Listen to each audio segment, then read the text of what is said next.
I was able to spend some quality time this weekend with some good friends, and one of the friends admitted to me that she actually has FOMO, the fear of missing out. We were talking about our Enneagram types, and she said, "Hey, I'm a 7. I want adventure. I want connection. I want to be in the middle, and I actually have a FOMO." And I began to just think about that in regard to her. I mean, she's such an outgoing, energetic person. She seems to be like in the center of everything all of the time. And I didn't realize that she had a fear of being disconnected or unwanted, or thinking, when something's going on and she's not there, that she's uncomfortable, and she's wondering what's going on. And I just really validated and was honored to kind of be in that space with her, for her to be able to admit it, right? And so we all know that FOMO is a thing. It's a real thing, and we all deal with it. I think we all deal with it at some level or another. We have a fear of being the one, right? Who wasn't invited, or who isn't picked, or who isn't desired, or just maybe things are holding us back, like, we have kids at home, or a job that doesn't give us the opportunity to be with people, or maybe we just don't feel liked or invited to different things. We see other people connecting and having fun. I think social media is creates a lot of FOMO, because we see people doing things, whether we're a teenager or a young adult or an adult. We see our friends on social media having fun with one another, and we wonder, why wasn't I invited, and why are they doing this, and don't they want to be with me? So my name is Monica Maurer. I am a licensed therapist, and I'm the founder of the Center for Transformation. And we exist to help you create connection in this lonely and disconnected world where we find ourselves. My history is that I have moved many times. I moved from Kansas to California in the late 90s. I moved from California to Oklahoma, where we lived for a couple of years in the early 2000s, and then we moved from Oklahoma to Illinois for about 5 years, and then we landed here in North Carolina for the last almost 2 decades. Hard to believe. So I've moved several times. I moved from my home in Kansas, where I had been most of my life, where I grew up with a lot of people. Most of my family is from there. And I've had to get to know people and make new friends at each encounter. And I was just telling my father-in-law today, when we were talking about a friend of his who just moved to the area, I was telling him, it took me about a year each time to kind of get in the groove and get to know people, and feel like I had connection and friendship. I remember so well the feeling of complete disconnection, not knowing anyone, and coming into an environment where other people had known each other for quite some time, if not their entire life.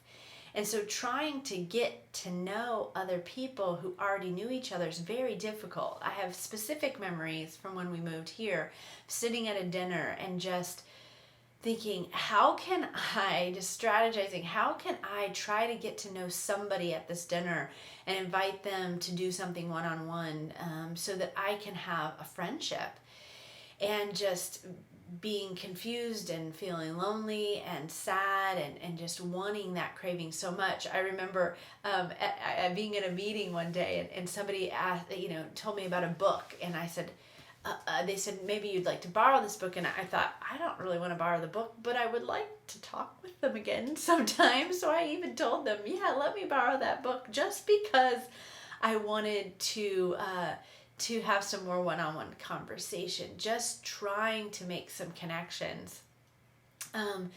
We have to put ourselves out there in those experiences. We have to make ourselves vulnerable and be open to feeling rejected. I just think for even that first year of moving to North Carolina, I felt so very lonely. My husband was having to leave town for work. I had 2 small children, a 1-year-old and a 3-year-old, that made me, subject to their schedules and needing to be at home a lot. And I would just try to think of things to do and people to do it with, and just crave that feeling of connection. Joy means it's good to be together. Joy means I enjoy being with you and you enjoy being with me, and I feel connected and you feel connected, and we're creating this synergistic, joyful connection together.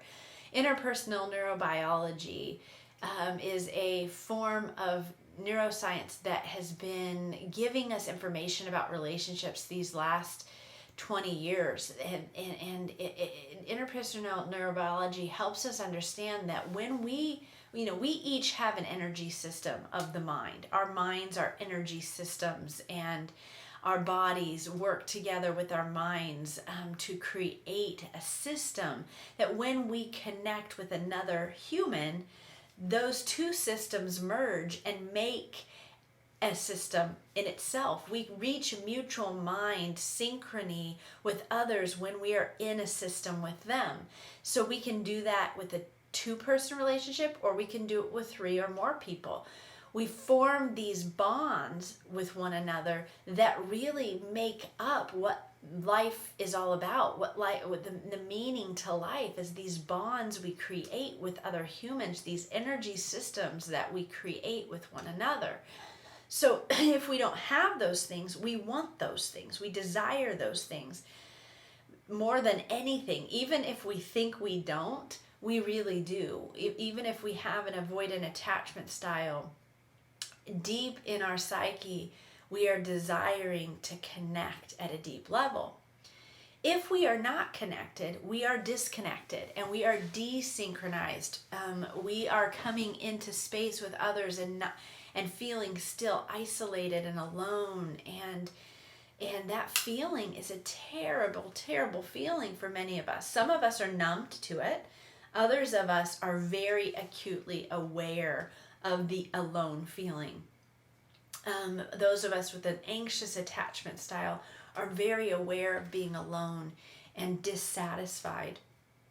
Those with an avoidant attachment style may feel alone, but they are numb to that feeling of loneliness as much, and are finding other ways to self-stimulate that then create oftentimes compulsions and addictions and negative fusion with negative activities that impact our lives in negative ways. And the only way to truly be satisfied in life is joyful connection. Addiction will never bring satisfaction. In fact, addictive substances or processes, not only do they not bring satisfaction, in order to satiate our desires, those addictive processes or substances have to increase in the level of use, because we become more tolerant to what we're using, and in order to get a dopamine release, we need more. True joyful connection is the only type of thing that actually satisfies our soul and leaves us feeling satiated when we've connected with another human. So some of us actually feel alone and satisfied. You may be listening to this and say, I don't get it. I'm an introvert and I enjoy being alone. You probably, that could be very true. You probably have a good relationship with yourself or God, where when you're alone, you have a sense of, this is a good thing. I like myself. I like, the inner dialogue I'm experiencing, or I like the spiritual connection that I'm experiencing in this space. If you like to go out in nature or read books or just take a bath or take a nap and just enjoy that sense of being alone and satisfied, that's a beautiful thing. But many people, when alone, are feeling very lonely and isolated and disconnected and having FOMO, like I was mentioning before. Then there's others of us who we can be with others and still feel alone because we don't feel connected. So when we're with others but feel lonely, we are not synchronizing. We're not reaching mutual mind. We're not reaching a place of synchronicity or symbiosis with those other people, versus being with others, either one person or 3 or more, and feeling that sense of a coupleship or a group bond that causes me to feel connected, like I'm a part of something bigger than myself, that I'm not alone, that I have something beyond myself that makes life meaningful, powerful, satisfying, fulfilling. And I believe that we're all looking for that. And that's why we created the Center for Transformation. We want to help you create connection because we live in a lonely and disconnected world where we don't know how to create that connection. Many of us are striving for it, like I was when I first moved to North Carolina, but not knowing if what we're doing is actually helping, not knowing if what we're doing is actually going to get us what we want. And so there's confusion around it. So there are a few things that you can preliminarily start to do in order to create a sense of connection with others, create a feeling that you are feeling connected, but also begin to provide opportunity for others to feel connected to you. Because it's not just enough for you to feel connected to them. We want to create a back and forth with another individual that causes us to feel like they like me and I like them, and we enjoy being together, and we are forming a we is what interpersonal neurobiology calls it, rather than just a you and a me. We're creating an us. And that's what's so important. So there are a few things that you can preliminarily start to try. One is just basic eye contact. You'd be amazed at how important eye contact is. And when I began to learn this information about 8 to 10 years ago, I recognized that I was not actually looking at people's eyes when I was talking to them. I was oftentimes looking at their nose or at their mouth rather than looking at their eyes. And I was fascinated by that. I had no idea that I was doing that. And I began to realize that looking at people in the eyes somehow made me feel anxious. It's been said that eyes are the window to the soul. And the reason for that is that when you look into the eyes of another person, there's a bond that's being formed. Something happened when you were born and your mother was holding you in her arms like this, whether she was nursing you or feeding you with a bottle, and there was the eye contact back and forth between the mother and the child. And when the baby wanted to rest, the baby would look away and rest, but the mommy was always available to look back at the baby and smile and talk, and the baby learned connection in that way. The attachment center is the first part of the brain to form in infancy. In fact, it begins being formed in the womb. And when the baby comes out, that attachment is being formed for the first 3 years of life. And it is forming a strong bond between mother and child, and then eventually father comes into that bond, and family, and then community. And that is done a lot through eye contact. It's a very big deal to connect and bond with people through sharing eye contact. We can look at one another. It's not like a staring contest where I'm just staring at you and looking back and forth, but I can blink, I can look away momentarily and then look back to you and listen to what you're saying. Even being quiet, we can look at each other and form a sense of connection. It's almost eerie if you were to you could try this with a friend or with a family member, where you just set a timer for 60 seconds and just look at them and have them look back at you. And when you want to, just look down or look away, but then look back. And form that sense of connection. It is a foundational way to form an attachment with another person. In fact, my husband has amazing eye contact, and throughout our life together these last 24 years, people in the community, our friends, have told me he's always looking at me so intently when I'm talking to him. It makes me feel like he really cares and that he's really listening. He has these beautiful blue eyes. So when he looks at people, they feel heard, they feel understood, they feel known. And so that is number one, a thing to do when you are trying to form a connection or a bond with another person. The other thing to really be thinking about, the second thing that I will mention, is the idea of voice tone. When we use a harsh voice tone and we talk to someone with a hard edge, it doesn't create a feeling of a desire to connect. Or when we are meek and mild and maybe we're just a little nervous and apprehensive and kind of quiet and soft-spoken, someone may not feel like we want to know them. But when we lean in and we use a warm, soft, but assertive and connected voice tone, people want to be with us. When I first became a therapist, I had to practice voice tone. I had to practice a sense of being warm and steady and assertive in order for people to feel like I'm here, I'm connected, I'm all in. I want to hear what you have to say. So there's something to voice tone. And when I talk to my clients about it, I tell them if we're looking at a level 0 to 10, 0 is soft, meek, and mild. 10 is intense and almost sounding angry and animated. We want to kind of get somewhere between a level 4 and 6 in terms of the intensity of our voice, so that people have a sense of, I'm here. I want to hear what you have to say, and I have something to share with you that's exciting, but I'm not overwhelming you. Overwhelm is something that can happen very easily if we're staring at someone or talking really intensely.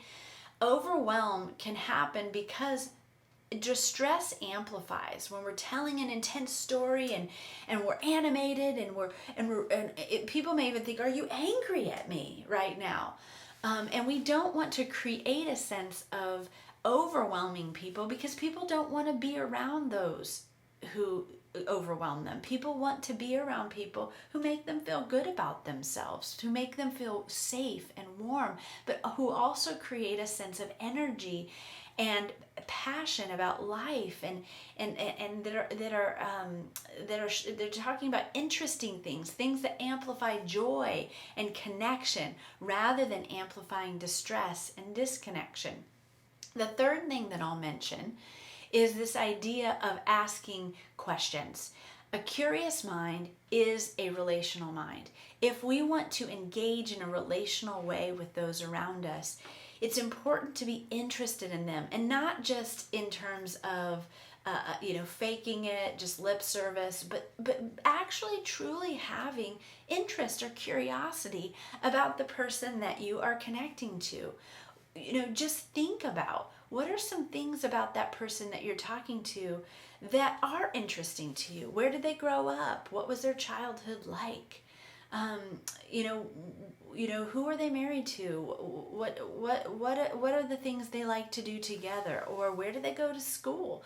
And what are the classes that they're taking? What are their interests? What are their hobbies? There's so many things to talk to another person about.